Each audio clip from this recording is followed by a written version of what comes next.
Okay, welcome everyone. We are doing a Jewish history series. I'm going to focus on the history, try to give some reflections. And this is the third and final installment for the series called Great Debates and Controversies of Jewish History. We began part number 2 last time, but we realized that we really needed another part. But the topic from last time, about a month ago, was Orthodox, Conservative, and Reform, the struggle for the soul of modern Jewry. And today we're going to continue with the topic for tonight, which is on the shores, or on the... on my own source sheet I misspelled it. Maybe I misspelled it on yours as well. So there's a missing word. On the shores of America, the struggle continues. So we're going to move ahead, but just to give us some context of what we were dealing with before, we were in the middle of the 19th century. We had some reforms that were being suggested or implemented into the synagogue. We had the response of the Chassam Sofer, or Moshe Sofer, who saw where things were headed and made halakhic arguments, but we said there's sort of this underlying position that is somewhat being formed. It wasn't a formal movement at the time, but there was a position of being more, amenable to the changes in society. We had a dispute between Mendelssohn and Rabbi Yaakov Emden about delay of burial.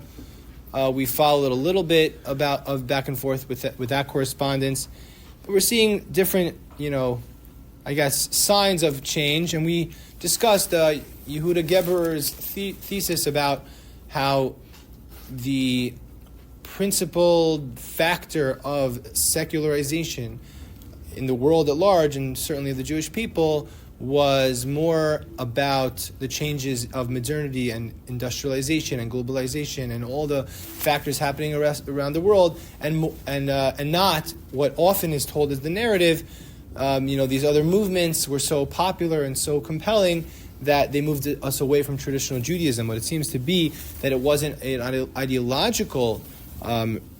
It wasn't as a result of ideological differences that people became more secular and became more assimilated into the culture of Western society. Rather, it was just the new opportunities of emancipation and in the Industrial Revolution and globalization and being able to travel and being less rooted in your hometown and your tradition, and being new immigrants in a new country and trying to make a living. That was sort of what I saw, and I'm just sharing with you historian Yehuda Geberer, his position, but I think that's a very compelling argument. Which brings us to today's topic, which is fast forwarding about 100 years or so into the 20th century. And we're going to see some of the flashpoints. I don't think we're going to be able to cover the whole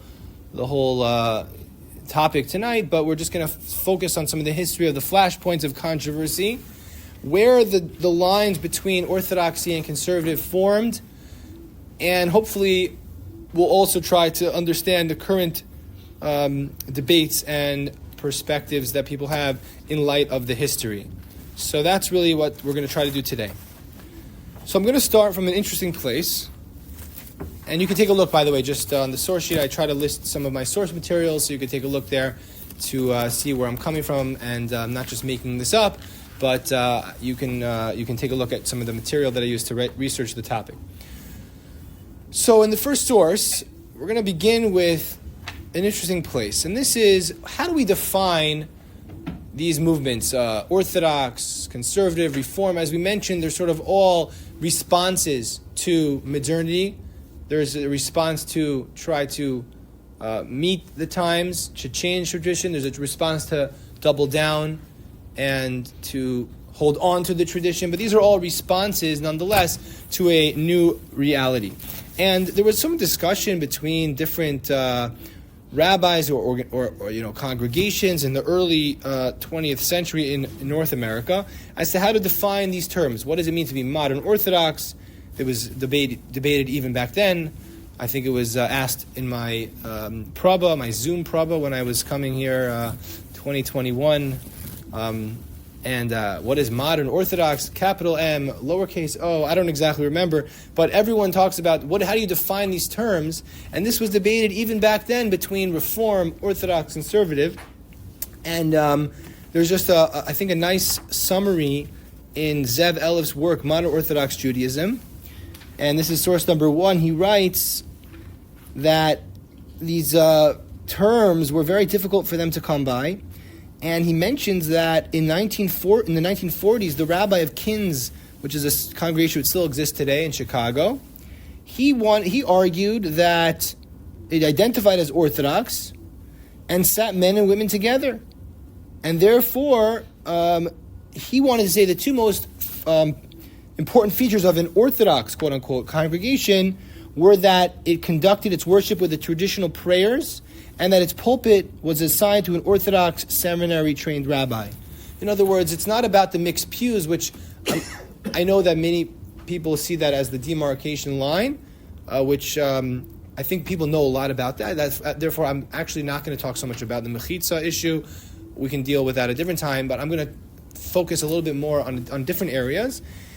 So, and really there were these outliers, and maybe they weren't even outliers. There were synagogues that people affiliated with that were Orthodox, quote unquote, and had mixed seating, and that was something that did occur. So it's hard to really argue, let's say in the early 20th century, it's hard to really argue that was the demarcation line. Maybe later it became, probably due to Rabbi Soloveitchik's very strong stance on the mechitza, and how that defined an Orthodox synagogue. But early in the 20th century in North America and America, it's very difficult to define exactly what the line is. So he wants to say it's about the traditional prayers.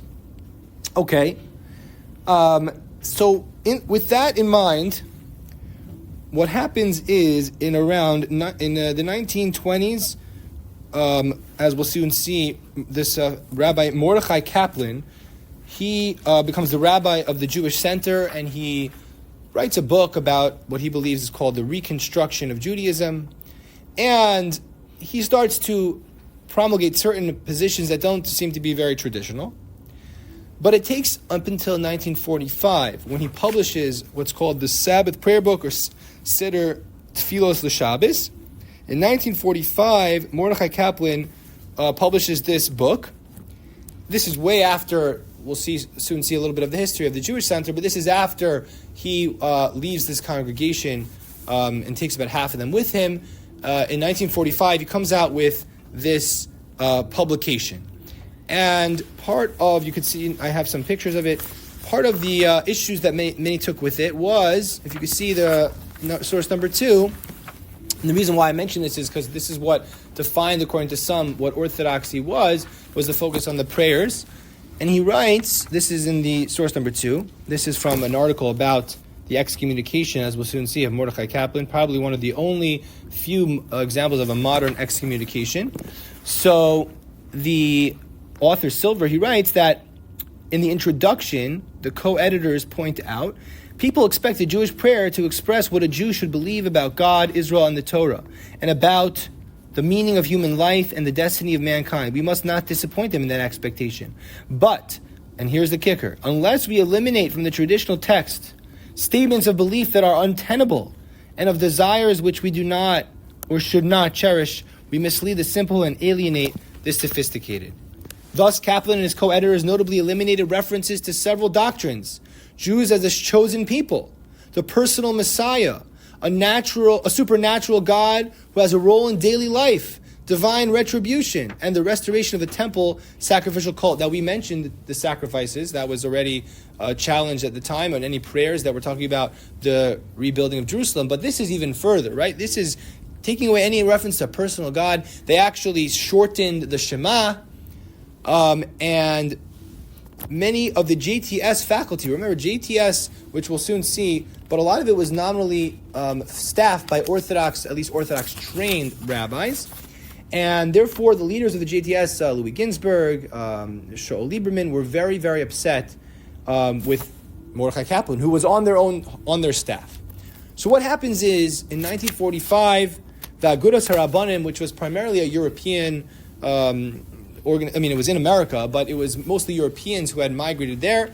They gathered, and this is, you can see that this is recorded in Elif's work. They gathered at a hotel in New York, the Hotel McAlpin. I don't know if anyone's heard of that before, but I guess it's claim to fame. and they actually published or came out with an official cherem, an official excommunication of Mordechai Kaplan. And you can read the text of it in source number 3. This is just a translation, but I'll read some of it. In a meeting of the leaders of our people, rabbis of New York and its neighboring communities, Rosh Yeshiva, Hasidic master, Talmud scholars of large and small yeshivot, on Tuesday of the week corresponding to the reading of Separate Yourselves from amongst this congregation on Rosh Chodesh Tammuz, etc., etc., the leadership of Agudas Rabbanim of the United States and Canada and the Vada Rabbanim of Greater New York assembled to address this terrible scandal. Brazenness. Dr. Mordechai Kaplan has published a new monstrosity known as Seder Tefillot. This has introduced heresy and total apostasy to the God of Israel and foundations of Israel's Torah. And they declare basically anyone who reads this, it's like a snake bite and it's poisonous, and etc., etc. And they basically say they excommunicate and ban Mordechai Kaplan. Now what happens is, this is debated exactly what happened at the Hotel McAlpin. But what is clear, historians debate exactly the context, but there was someone who took out the siddur and burned it. And there was a public burning of a siddur that was reported in the newspapers. Some say it happened spontaneously. Some say it was Agudas Rabbanim planned it. I would say, based on Mark Shapiro's research, he spoke to the family of the person who did it. I'm not going to get involved in who that was. But either way, he says that this individual planned to burn the siddur, but he wasn't formally asked by Agudas Rabbanim to do it, but they didn't stop him. So that happened. It was in 1945. Someone had a question. Yeah? So Siddur didn't mention Hashem's name, probably. So burning a siddur is not so terrible. Well, I'll put it this way: it was definitely bad PR for the Orthodox community. You can see even in the historical recountings of it. This fellow Zachary Silver, he says, months after the Allies had freed,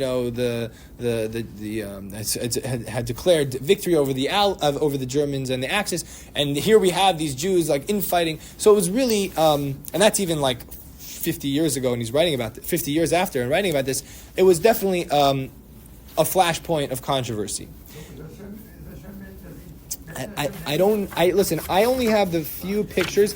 In the Shema, it says Yud Kei Vav Kei. It could be the way that they translate it or the way that they give their notes. I don't have an actual copy of the Siddur. It could be that they say it was, God's not a personal God. I don't know, but there's the name of God in the Siddur. It has the name of God in there. So what does it mean that they took out any mention of a personal God? I don't know, a supernatural God. They left many of the texts in terms of the Hebrew. They left it the same. Could be that they changed the translations or they gave, asterisks. This does not mean that God is. I don't know. I don't really know. I don't have the copy of the actual text. You said something about chosenness. They got rid of that. Yes. So they wouldn't say maybe not. Yeah. Or chosen us for a responsibility. Maybe I don't know what they wrote.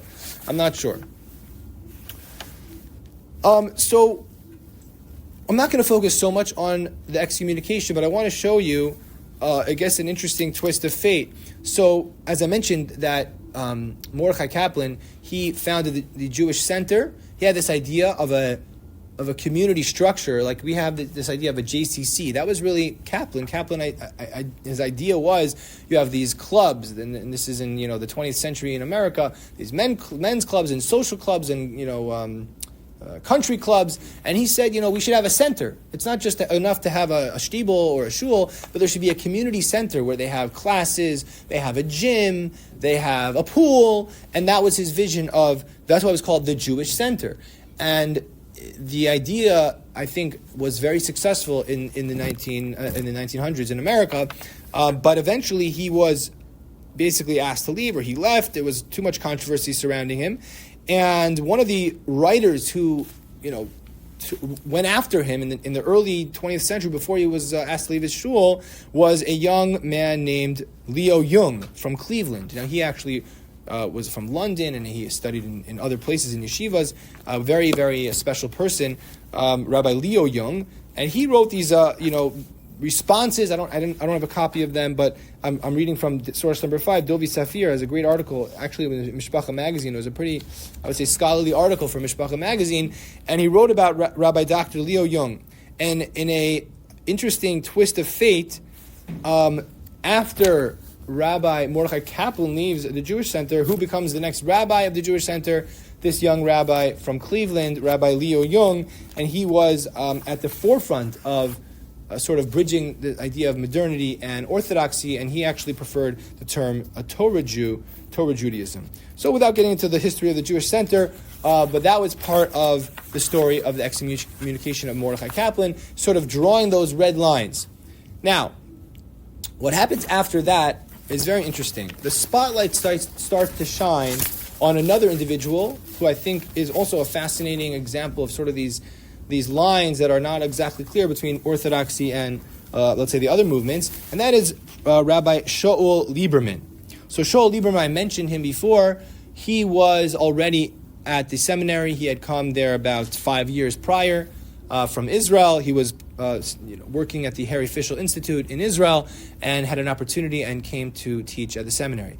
After that communication of Mordechai Kaplan, the spotlight now is going to be shown on Shaul Lieberman. Yes, Mitch. So historically, would we classify Rabbi Kaplan as Reconstructionist or Reform?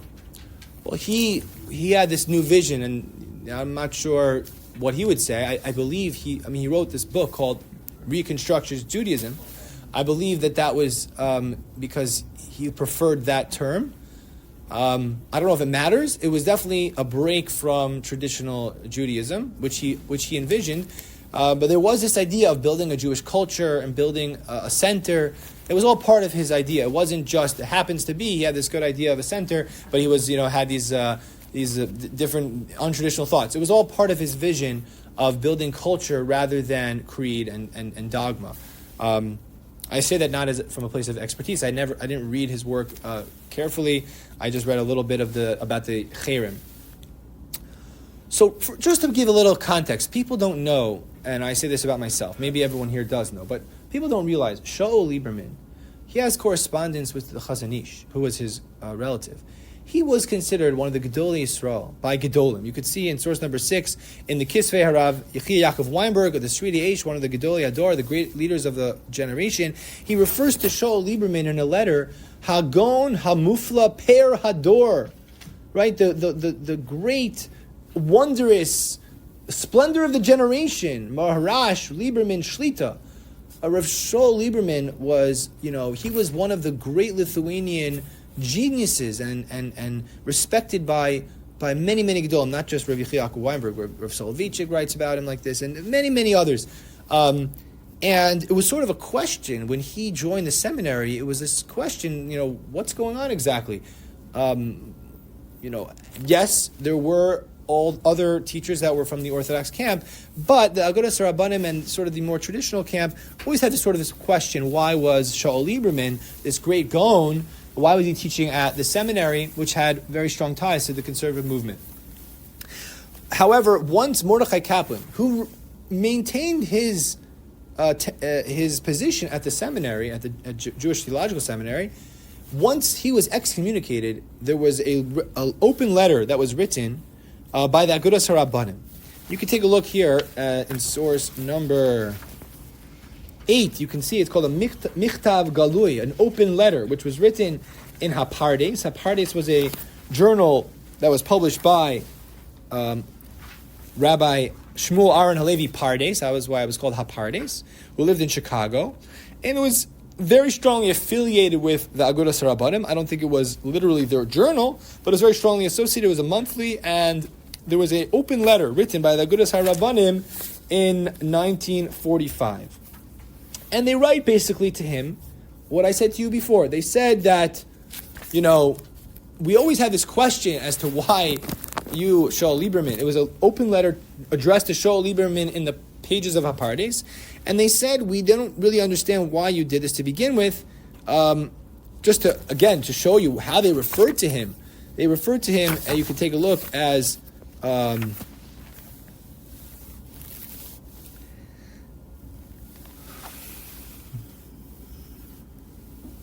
They refer to him as Yilamdenu Harav Hagon Rav Shaul Lieberman.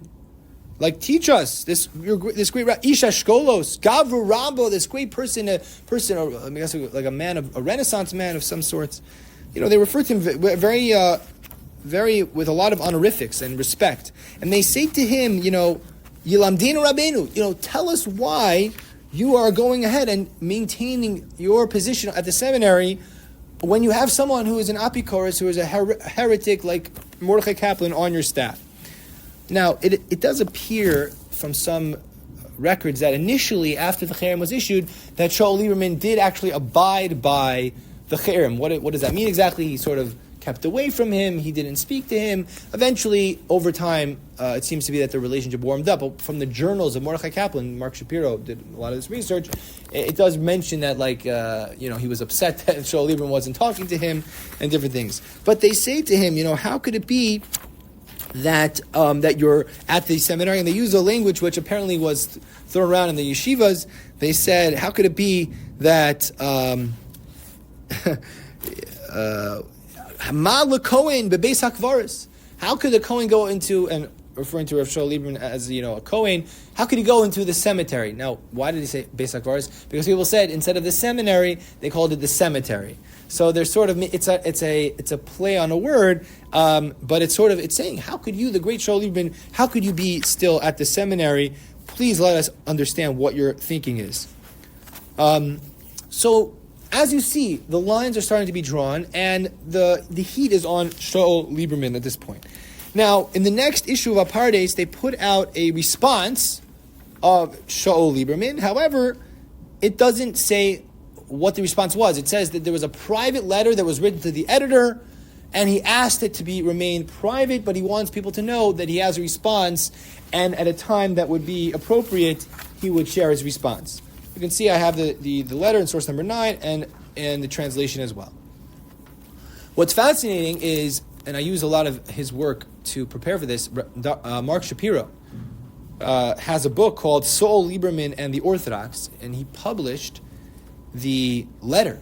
Somehow he was looking around different archives, and he found in the Rabbi David Lifshitz, who was one of the Rosh Yeshiva of Yeshiva University, he found in his archives, who was, I guess Rabbi Lifshitz was involved in the Agudas HaRabbanim because it wasn't a public letter, but I guess he had access to it, and he found the actual letter that Shaul Lieberman wrote to the editors of Hapardes. And so we're going to take a look at it, which I think is just very interesting.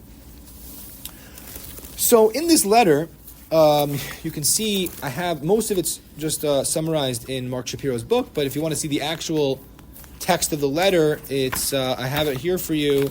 He published it as a sort of an appendix to the Kisvei Harav Yechi Yaakov Weinberg. Interesting place where he published it, but that's where it is. You can take a look on the source sheet. It's in source number 11. So he writes that I was in great pain that I saw that in your journal this letter was published.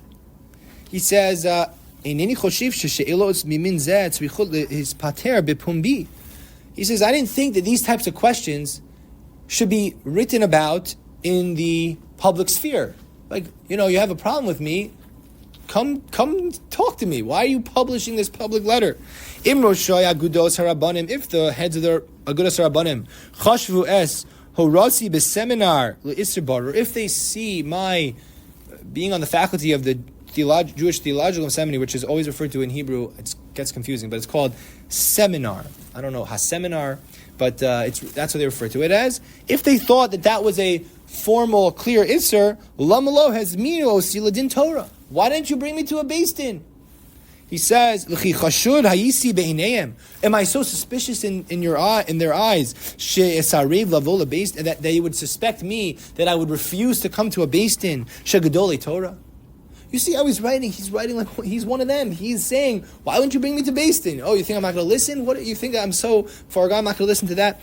And then he says, you should know a secret, fascinating, a sod agalelo belachisha. I will share with you a secret.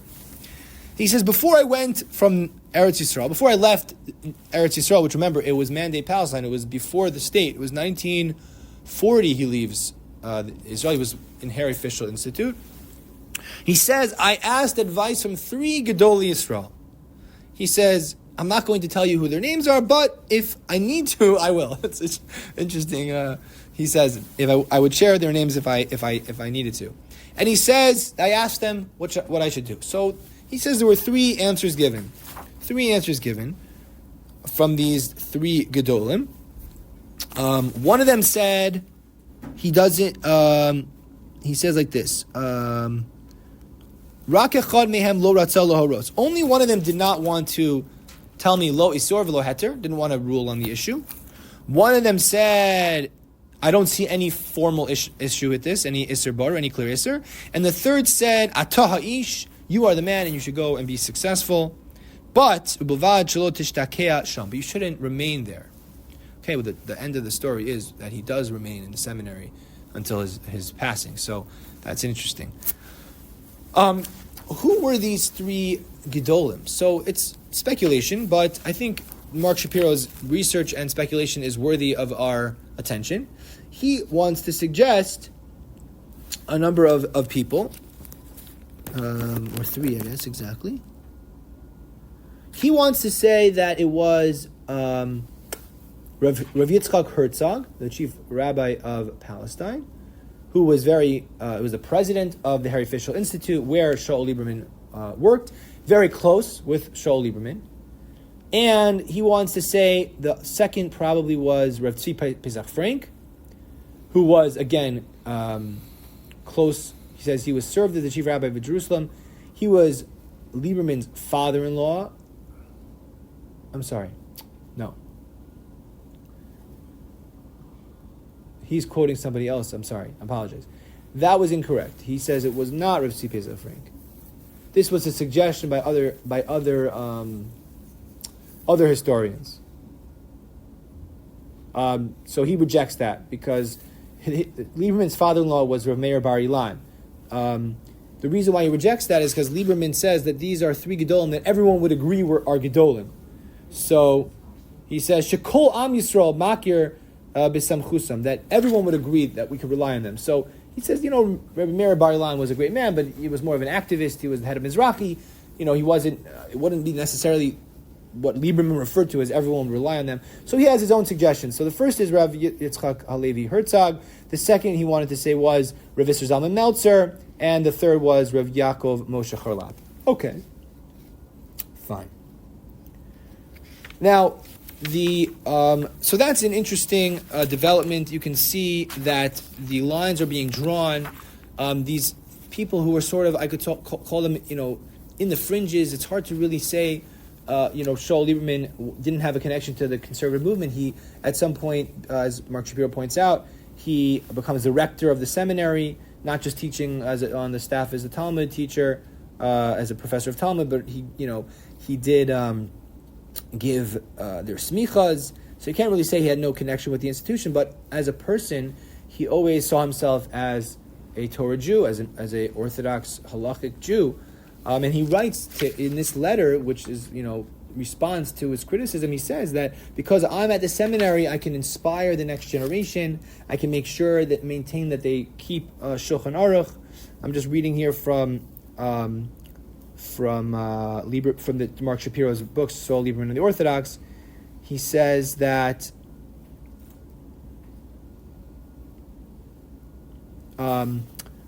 Lieberman adds that since the seminary officially recognizes the authority of the Shulchan Aruch, as long as this remains the case, he hopes that much good will result from his presence there. I say, this is a quote from the letter, with all due responsibility that I am sure that my presence at the seminary prevents the outbreak of a great dispute, which would lead to terrible Chil Hashem. And it wasn't published, but that was his perspective, that he was basically, you could say what you want, but he was trying to inspire the next generation. That was his defense. Now, however you view his position, the seminary did not ordain women until Shaul Lieberman's passing. Now, that happens very quickly after his passing, but there was a certain level of, I would say, respect for his view. I have to remember, back in the days when he was there, the 50s, 60s, and 70s, the the seminary looked at themselves as an academic institution. They prioritized Talmud. Abraham Joshua Heschel, who we're going to quote soon, he was like this thinker, but nobody in the seminary really even respected him because he wasn't a Talmudist.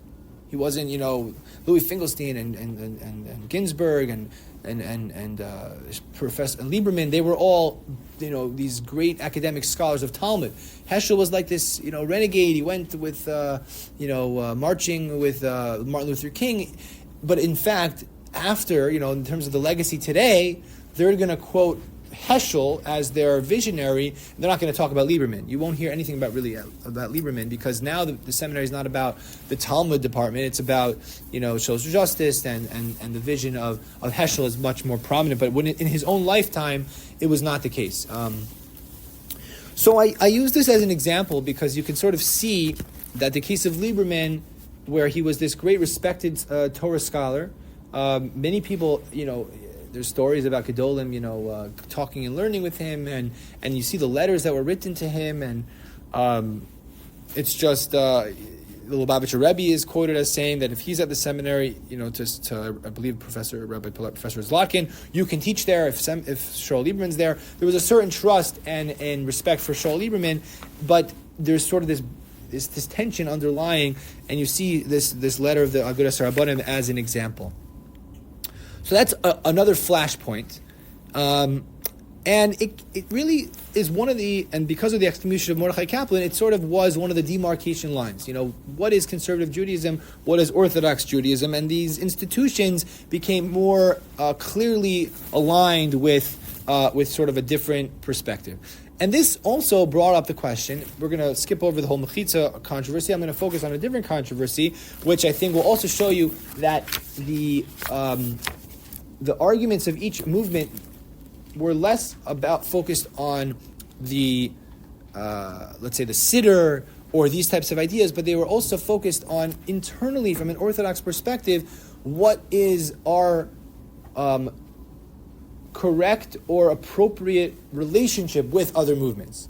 And that comes to the fore in what's referred to sometimes as the New York Board of Rabbis or the Synagogue Council ban of 1956. Rabbi. Yeah. The beginnings of conservative Judaism, I would imagine that the first Rebbeim then, they're asking questions about how they're going to guide their congregants, how they're going to do things. And I would imagine halacha played a much more prominent role than maybe it would today and how they're... For sure, so yes. I'm wondering how the decision-making, because then it moved down the line there, how they could be making these decisions that kept pushing the limits that went beyond where it was permissible. And they made it. How did they make these decisions? They had the rabbinic assembly. I believe that the way that they have it is, it's kind of a vote. They had certain people who were considered, respected in that tradition, in their movement. But they had certain votes, like the question of driving to shul on Shabbos was another one. But they had a process. It wasn't the way that I would say traditional Shaila and Tshuva was written. But yeah.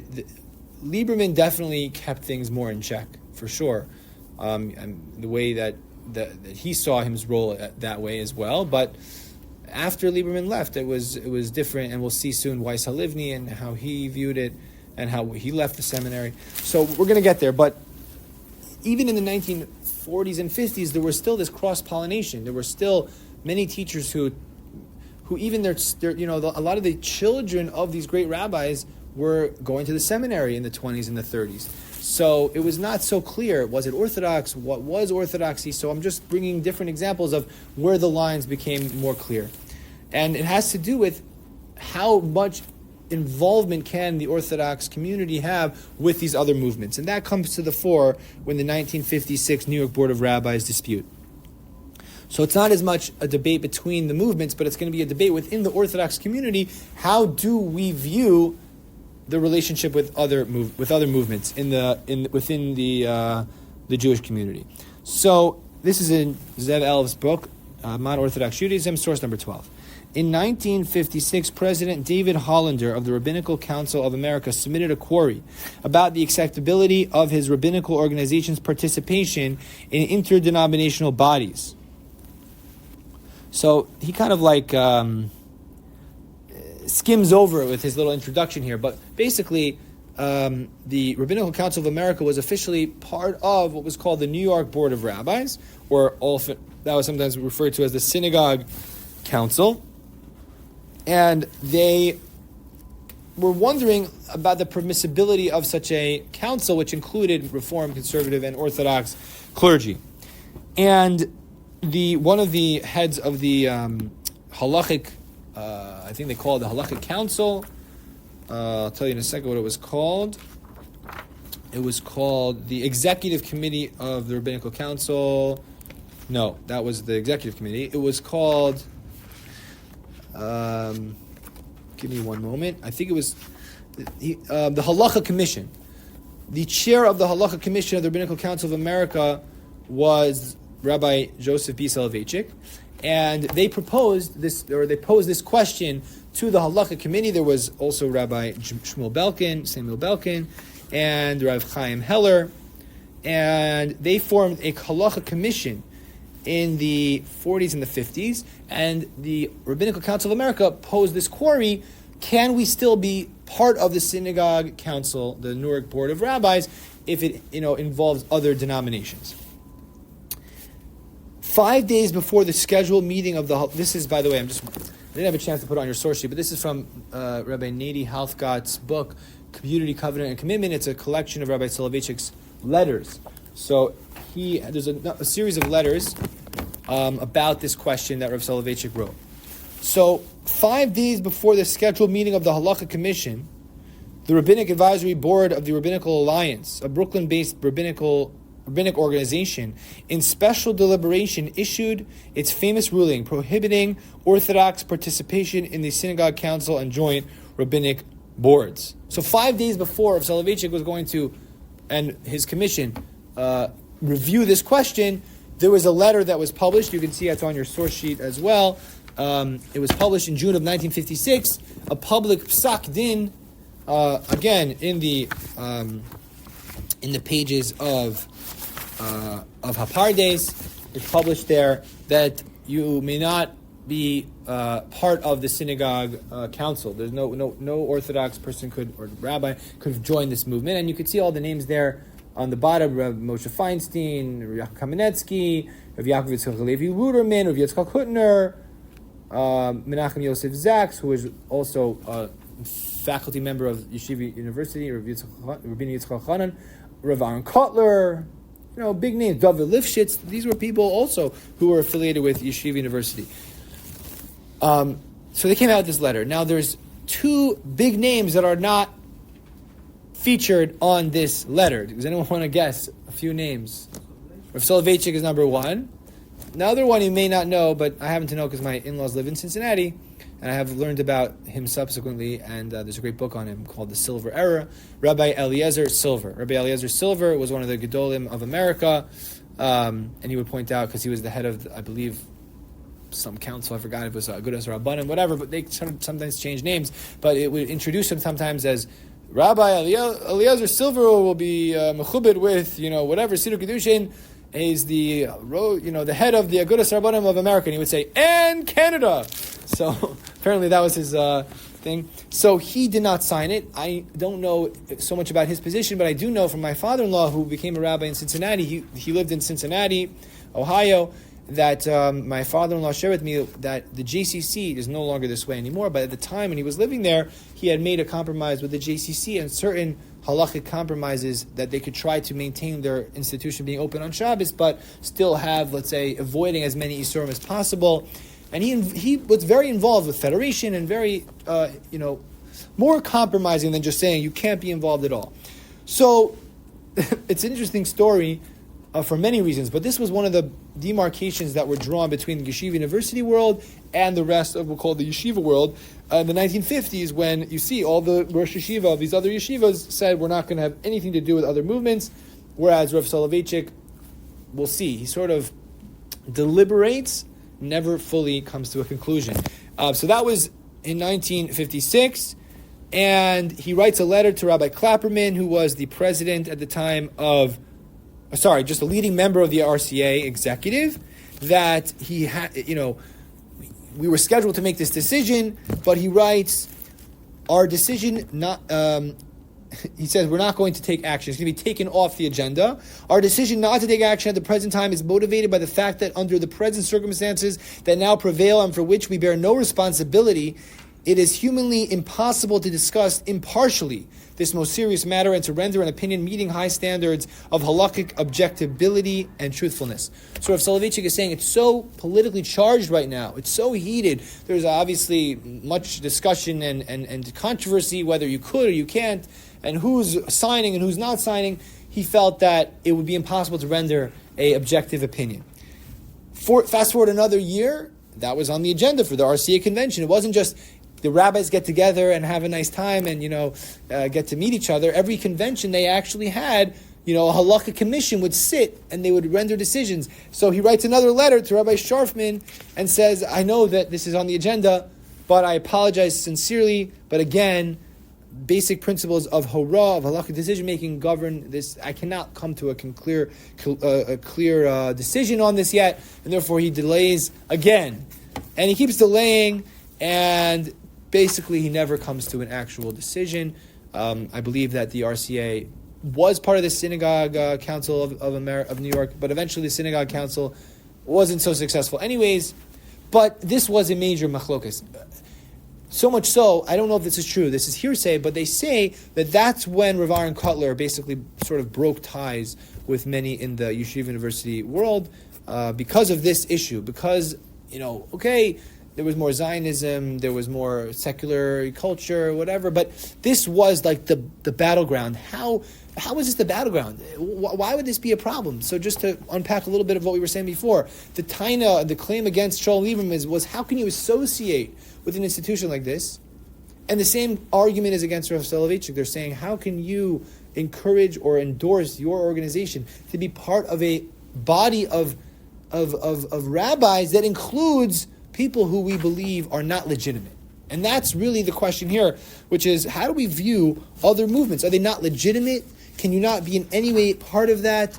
And that's really kind of the question I want to deal with a little bit, hopefully at the end. But this is sort of part of the process of, I would say, or the question of legitimization. And that really brings us to the biggest question, which is kind of looming over still today, which is about conversion and part of the question of patrilineal descent and matrilineal descent, which sparked a massive controversy in Denver.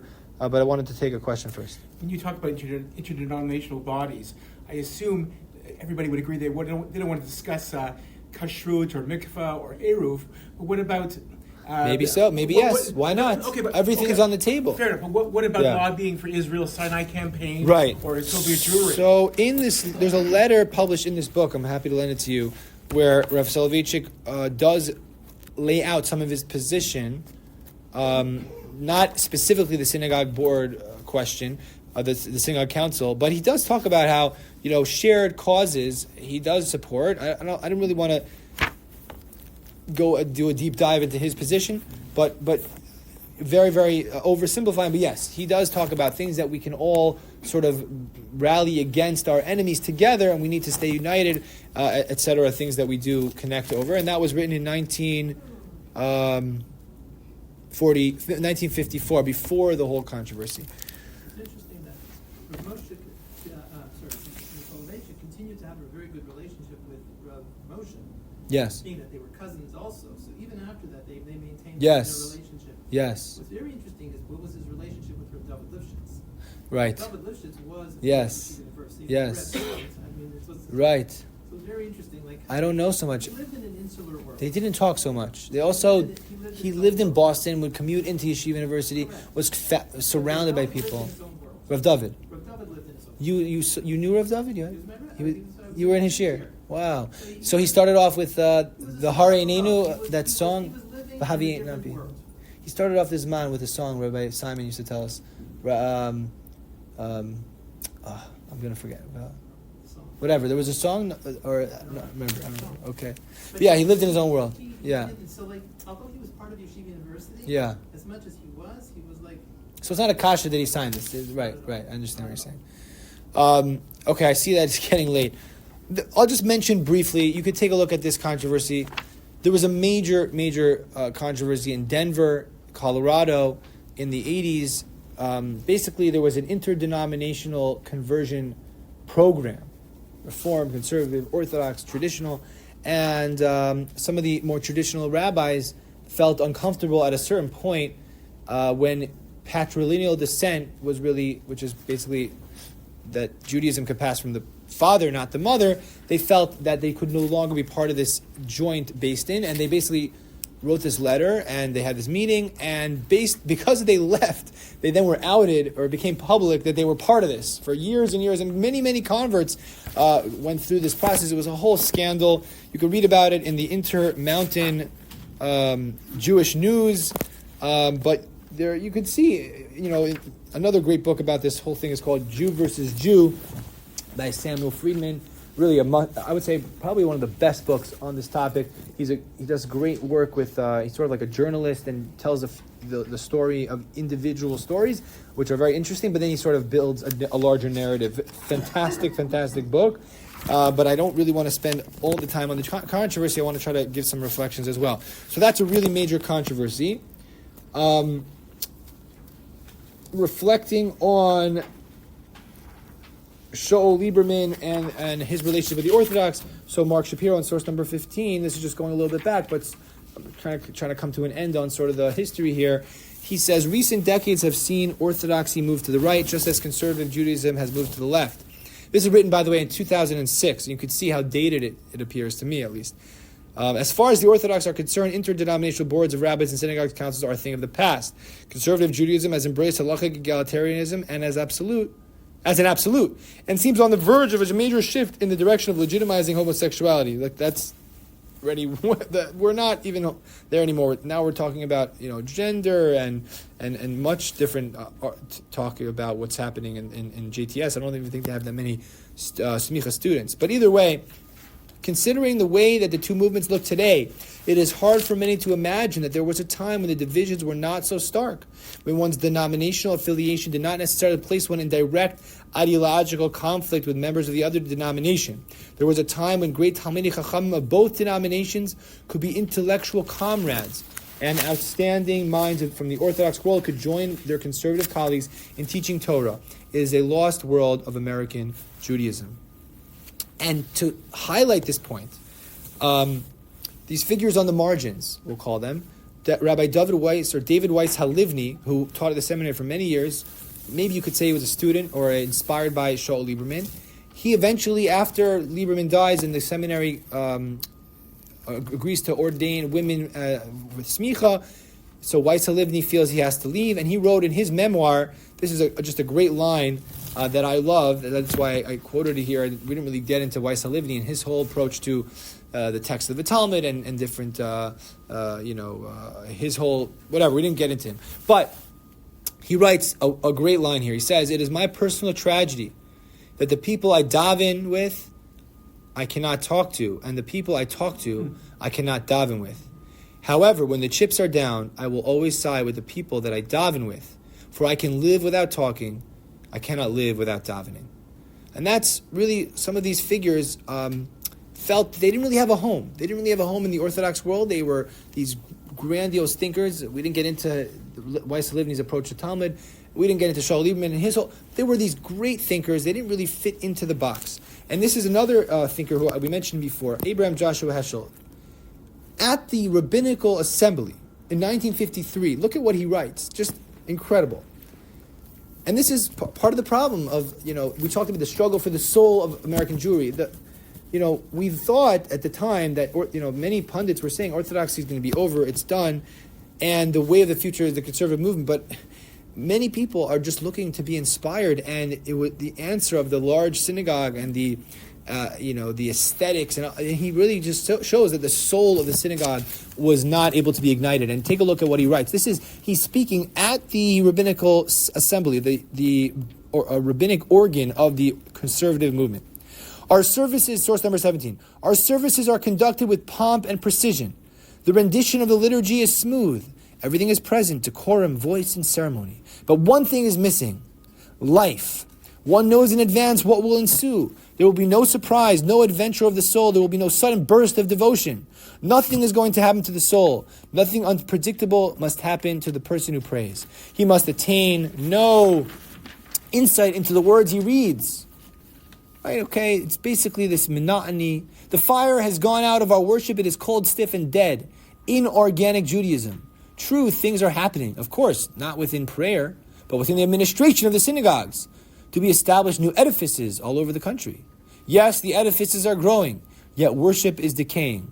Has the synagogue become the graveyard where prayer is buried? Look at this line. Are we, the spiritual leaders of American Jewry, members of the Chevra Kadisha? There are many who labor in the vineyards of oratory, but who knows how to pray and how to inspire others to pray? There are many who can execute and display magnificent fireworks, but who knows how to kindle a spark in the darkness of a soul?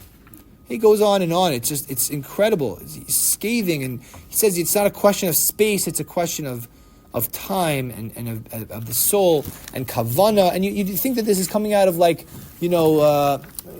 Borough Park or Yerushalayim or Sha'arim, but he's saying it at the Rabbinical Assembly, and basically, I think Heschel also. You can listen to a wonderful interview between David Beshevkin and Susanna Heschel, his daughter, on 1840, and she tells the story that he was so much more comfortable in a Hasidic shtibel, than in the seminary.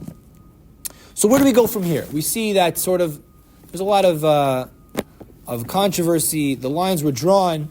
The soul of American Jewry was, in many ways, not ignited for many. So I'll just share with you some of the reflections of Samuel Freeman, and then we'll try to do a few more, and then we'll finish by 9. That's the goal. Okay. So Samuel Freeman, in his Jew versus Jew, writes in 2000. In the struggle for the soul of American Jewry, by the way, I ripped off the title for the lecture from his book, the Orthodox model has triumphed.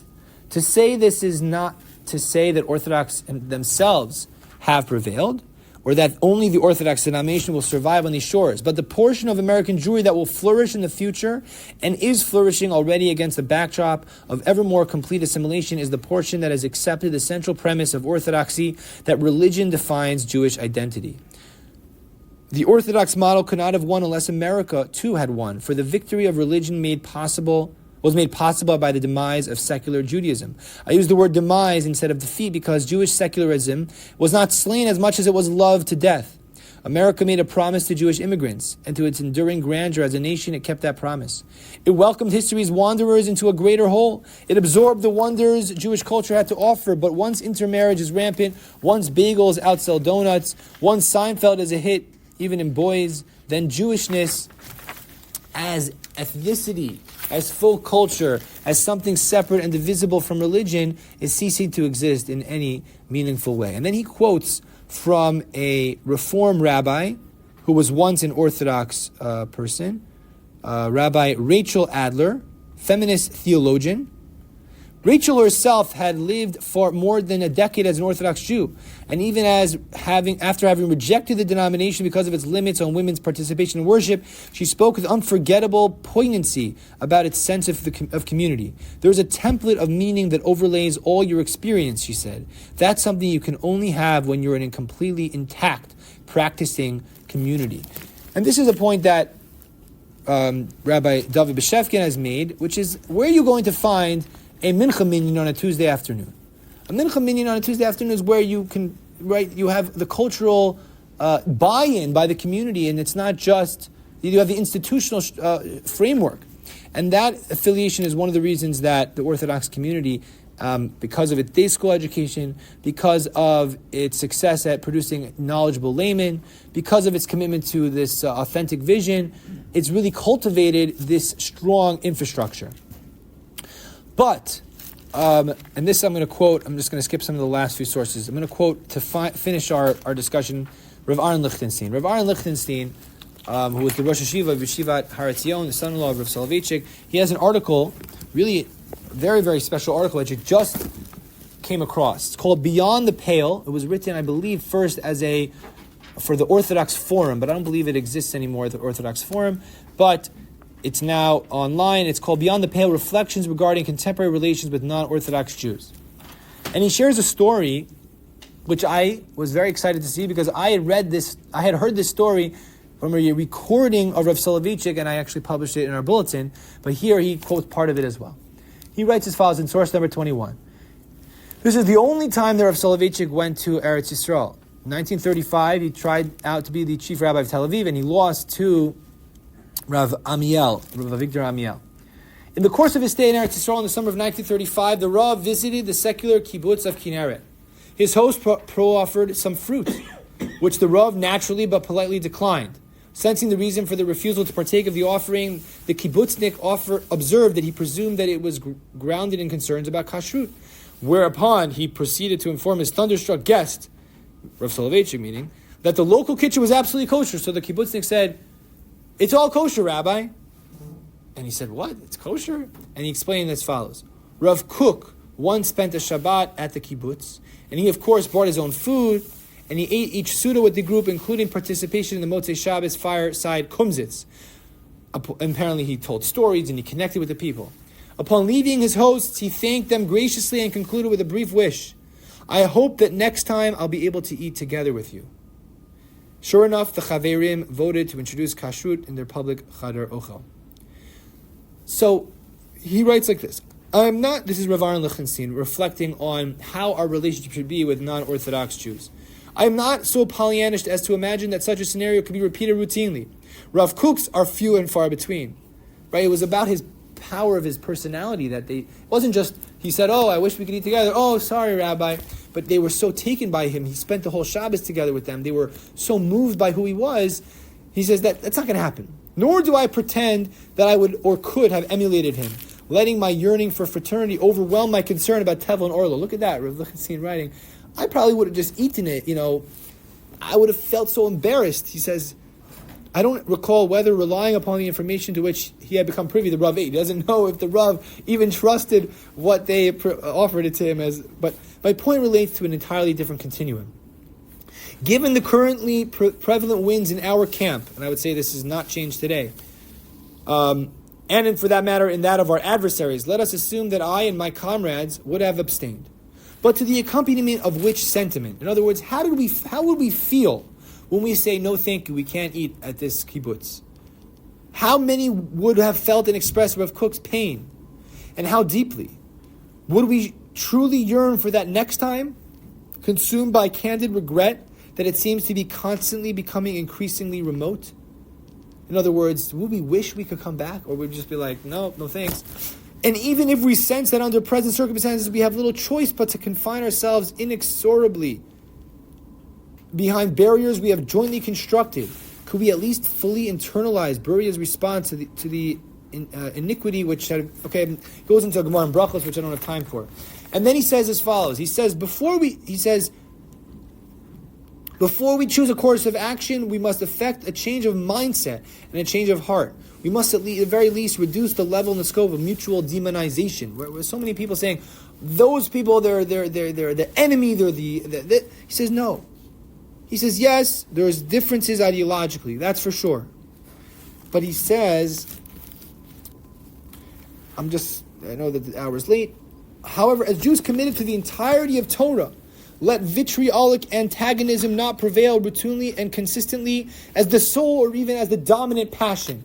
Let us therefore be intent upon monitoring our motivation with an eye to ensuring that if indeed we have been charged to enter the list of fraternal strife, literal or figurative, we do so impelled by devotion and responsibility, but animated by the hope and prospect of reconciliation.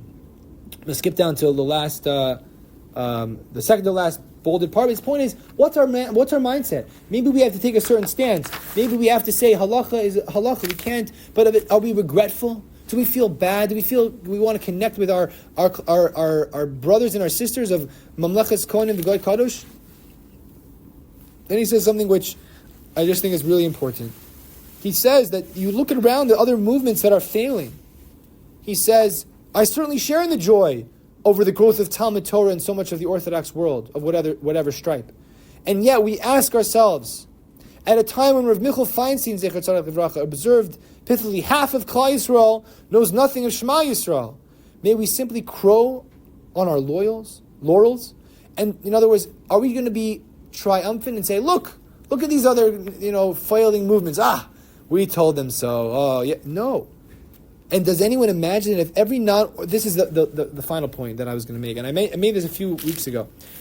And does anyone imagine that if every non-Orthodox temple were to shut down forthwith, that on the morrow the membership would flock in mass to the nearest shul or shtibel? In other words, yeah, they're closing down, but are they coming to us? Can we really accommodate all the Jews of North America into Orthodoxy? And does anyone? And if indeed temple attendance and affiliation are waning, and on the assumption that the absentees are beyond the reach of our own message, is there not beyond competition as much cause for dismay as for gratification? If we are concerned, as we ought to be, about the future spiritual destiny of our siblings, and if we are convinced that in certain areas a measure of comedy, I had to look that up, an association of mutual benefit, could enhance it, might the option not be at least worthy of consideration? There's a lot of difficult words there in Rav Lichtenstein's writing, but the point that he's making is very, very simple. It's not about triumphalism, Orthodox triumphalism. It can't be, because you see, we don't... until we can argue that we can accommodate and we have a place for every single Jew within our own community structure, then we have no right to be triumphant and say, oh, look at us, we've succeeded and other movements have not. We should feel that it's our responsibility. And we should feel if there's a way to come together with mutual benefit, then we should. He doesn't say exactly how. He says, I don't mean about joint synagogue boards, and I know but he lays it out that it should be at least worthy of consideration. There's a lot to learn from the Orthodox model, the Jewish state laws, as we mentioned, the strong institutional background and the knowledgeable laymen that it's produced.